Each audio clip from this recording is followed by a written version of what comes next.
안녕하세요. 세숙TV 이하나 세무사입니다. 제가 어플 신고의 장단점에 대해서 한번 설명드린 적이 있었어요. 그런데 어플에서 사고가 터졌습니다.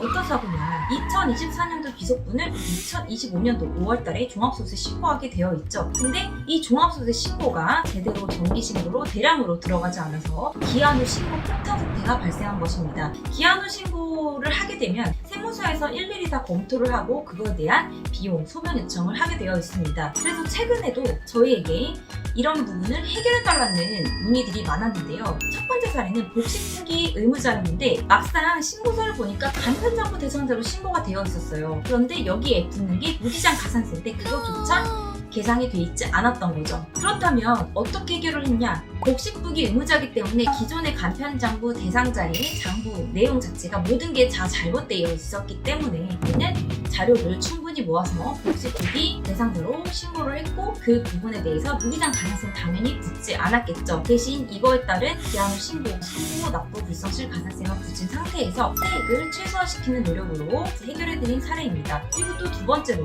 똑같이 이렇게 기한 후 신고 소명 요청이 왔는데 이 케이스 같은 경우는 근로랑 사업을 동시에 하고 있는 복수 소득이 발생하는 사업자였습니다. 그런데 근로소득에선 당연히 플러스가 발생하고 사업소득을 무턱대고 결손으로 처리를 해서 이 부분에 대해서 상계를 시켰을 때 환급이 나오는 걸로 만들어 놓은 것입니다. 그런데 실제로 이 어플을 사용하는 납세자 입장에서는 어떤 자료도 제출하지 않았다고 해요. 그러면 수익 금액 1억이 넘는 상황에서 그저 카드 사용 내역이라든가 어떤 면밀한 검토 없이 신고를 해서 환급을 내는 기한 후 신고를 들어갔다? 당연히 세무서에서 그냥 넘어갈 수 없죠. 그러면은 피가 말리는 납세자들은 그쪽 어플을 믿을 수가 없고 어플에서도 이렇게 대량으로 모든 신고들이 잘못되다 보니까 해결하는데 너무너무 오랜 시간이 걸리니까 당연히 개인적으로 납세자들이 의뢰할 곳을 찾게 된 것입니다. 당연히 납세자들의 억울한 상황 그리고 안타까운 상황들을 고려해서 저희가 빨리 또 해결해내는 데 일조를 했고요. 제가 말씀드리고 싶은 거는 어플 신고에 대해서는 굉장히 제가 꼭 부정적으로만 생각하는 것은 아닙니다. 내가 적어도